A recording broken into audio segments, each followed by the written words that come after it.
Mainit na balita. Kung ganun nga, ibig sabihin, law enforcement did all these operations pero hindi natin makita kung saan talaga patungo yung mga ito in terms of truly addressing the drug problem. Let me tell you, nasa lahat ng implementation sila against the fight with the fight against drugs, hindi ka pwedeng lumapit sa drug pusher o sa drug lord at sabihin mo, pwede ho ba tumigil na ho kayo? All of these people, all of these personalities, they have firearms. Hindi mo pwedeng sabihin sa tumigil ka na. Ay babarili ka agad ng mga yan. So during the implementation na nanguhuli sila at hinaharang nila to, nagkakaputukan talaga and that is really true. Sad na may namamatay. Sad pati yung polis na sasama. Pero inuutusan yung polis eh. Trabaho nila, Mr. Chair, pag sinabi ng higher up sila, gawin nyo ito. They will do what they're told. And that's the reason na marami namatay. Both from the civilian, both from the police, pati na rin yung mga drug personalities. I can say that in my city, when I was mayor, nag-improve yung nag-improve yung situation namin during the drug war. So I would address my question to PIDEA dahil nga ang sabi naman daw yung mga ganitong high profile na mga personalities involved sa drug trade, sila ang pinapakita na signs ng victory ng drug war.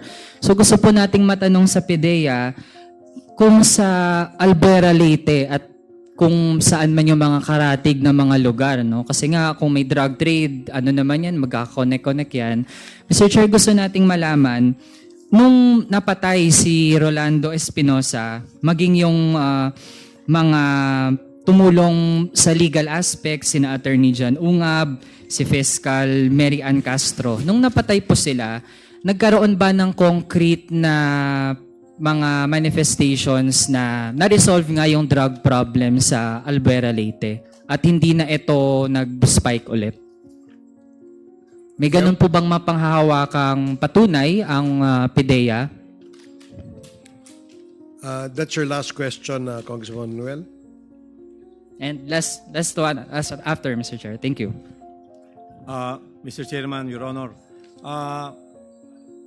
at the outset, I was not yet the director of PIDEA during that time. But based on our discussions with the officials of PIDEA who were with PIDEA and who are still with PIDEA now, there were no indications that after the case of Mayor Espinosa, when he died, there is no indication that the drug trade either flourished or was deteriorated. So,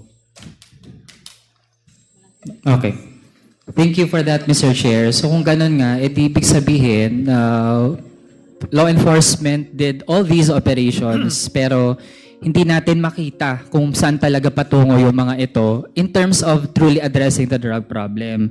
So last question ko, Mr. Chair, again sa NUPL, kasi kung nagagawa ito dun sa mga tao nga na tinuturing na mga leader sa kanilang mga lugar, doon naman sa mga mahihirap na mga inosente, meron din bang similar cases na yung mga nag-aabogado sa kanila o yung mga piskal na pwedeng humawak sa mga kaso nila ay nafe-threaten din or worse ay pinatay rin talaga?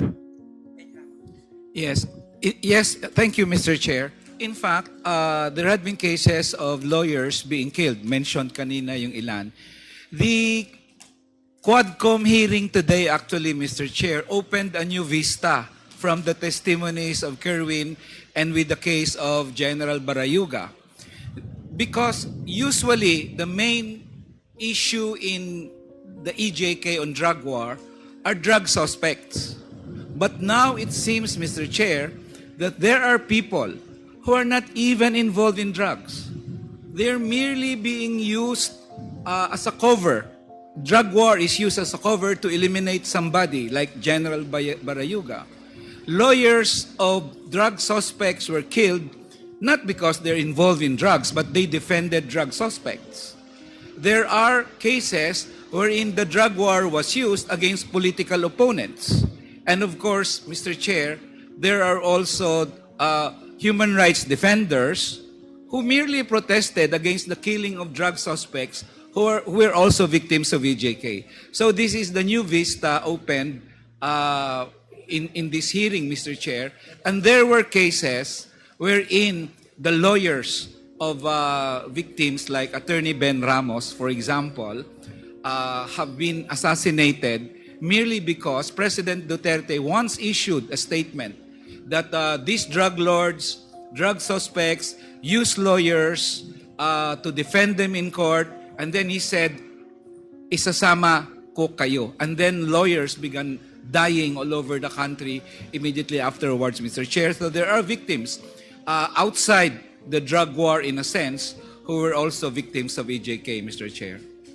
With that, Mr. Chair, to conclude, napaka-heinous nung ganitong naging iskema ng past administration na kahit yung mga tinuturing na high-value target, kahit nakakulong na ang intention lang naman nun ay ma-deprive sila ng liberty to do bad things, kung meron man, pati sila ay napapatay, Mr. Chair. Kaya kung nagagawa yon sa mga tinuturing na mga high-value targets, no wonder na lalong mas mababa yung turing doon sa mga mahihirap na mga inosente nating mga kababayan, kabilang ang mga kabataan tsaka yung mga bata. Kaya with that, Mr. Chair, dapat talaga, again, yung mga pinakasangkot, yung mga nagpasimuno nitong drug war na ito, kasama ang former PNP Chief, Bato de la Rosa, at ang dating Presidente Rodrigo Duterte, ay dapat mag-come out na rin at tanggapin yung imbitasyon ng komite na ito na humarap sila. Yun lang, Mr. Chair. Maraming salamat. Thank you, Congressman Manuel. Congressman Gomez. Thank you, Mr. Chair. I just would like to add in their conversation, Mr. Chair. I was a mayor when the drug war was implemented, Mr. Chair. And let me tell you, nasa lahat ng implementations nila against the fight with the fight against drugs, hindi ka pwedeng lumapit sa drug pusher o sa drug lord at sabihin mo, pwede ho ba tumigil na ho kayo? Kasi lahat ito, all of these people, all of these personalities, they have firearms. Hindi mo pwedeng sabihin sa tumigil ka na. Ay babarili ka kagad ng mga yan. So during the implementation na nanguhuli sila at hinaharang nila to, nagkakaputukan talaga, and that is really true. Sad na may namamatay. Sad pati yung polis na sasama. Pero inuutusan yung polis eh. Trabaho nila, Mr. Chair, pag sinabi ng higher up sila, gawin nyo ito. They will do what they're told. And that's the reason na marami namatay. Both from the civilian, both from the police, pati na rin yung mga drug personalities. Now, Mr. Chair, in our conversations, there are two more items that I'd like to bring up, Mr. Chair. First, when Mr. Kerwin Espinosa said na lahat ng sinabi niya sa Senate hindi totoo. That is an institution that we also have to protect. What if he will go into another investigation and he will say that everything he said here is not real, is not true? So, ano yung pinanghahawakan natin lahat? In both institutions of the Senate and the House. And second, it was Colonel Marcos who was head of the CIDG in Leyte at that time during the killing of the father of Kerwin Espinosa. And ang haba nung sinabi ni Kerwin, but we haven't heard yung side, Mr. Chair, ni Colonel Marcos kung ano yung masasabi ni Colonel Marcos regarding sa mga nangyari sa event ng pagkamatay ng father ni Kerwin Espinosa. So, Mr. Chair, will it be possible to hear aside from Colonel Marcos against sa sinabi ni Kerwin so that we can hear both sides? Yes, kanina, earlier, when Congressman Rog Gutierrez and other members were asking questions to Colonel Marcos, sinasagot naman ni Colonel Marcos yung patungkol doon sa kwento sa totoong nangyari doon sa loob ng kulungan sa sa Leyte.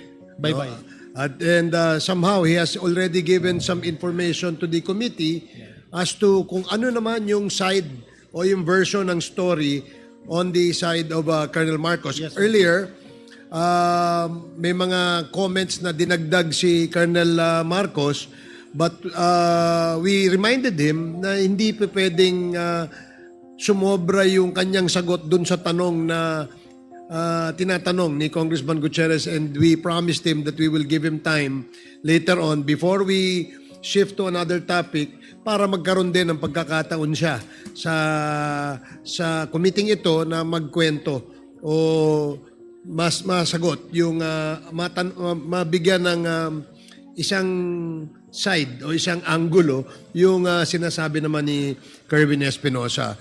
And we will give him that later, Your Honor. But Mr. Chair, yes. with regard also, if we can take up protecting our institution and the Senate. I as, absolutely agree yes. with you, Congressman Gomez. In fact, paalala lang sa ating mga resource persons na naimbita, for the information na rin ng ating publiko, hindi naman po 101% pinaniniwalaan natin ng kumiting ito ang kanilang mga testimonya. The only reason why we are asking them to execute an affidavit nang sa ganon ay hindi po tayo balikan in the future para sabihin nila na sila ipinressure, tinakot, pinilit, o hindi kaya isinubuan ng statement. And that is the reason why we require them to execute an affidavit. So ito ang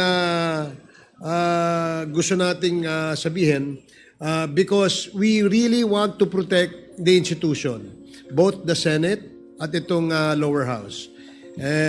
Dahil po tayo dito sa Quadcom, ang ating layunin, wala naman iba kundi ipalabas ang katotohanan. Kung meron man pong lumalabas na mga personalidad o pangalang na babanggit, base sa mga testimonya o hindi kaya sa dokumentong isinasubmit sa atin, yan po ay tinitimbang natin. Nang sa ganoon, pag tayo'y gumawa ng committee report, lahat po ng side ng kwento ay kasama ho sa ating committee report. Yes, Mr. Chair. And lastly, with regards to the statement of PDEA, I think it is inaccurate for him to say that the drug fight or the drug problem did not improve during the drug war. I can say that in my city, when I was mayor, nag-improve yung nag-improve yung situation namin during the drug war because yung police namin nagtrabaho talaga sila. As a matter of fact, during the course na marami silang hinuli, in less than 2 months, Mr. Chair, there are over 900 people who surrendered in front of my city hall when I was mayor. Why? Because natatakot po sila na mamatay and they surrendered. And because of that, the drug problem in Ormoc City bumaba talaga. So, it is not accurate that the Director General said na hindi nag-improve ang situation. At least in my part as mayor, and I can only speak for myself, nag-improve yung aming lugar. Yes.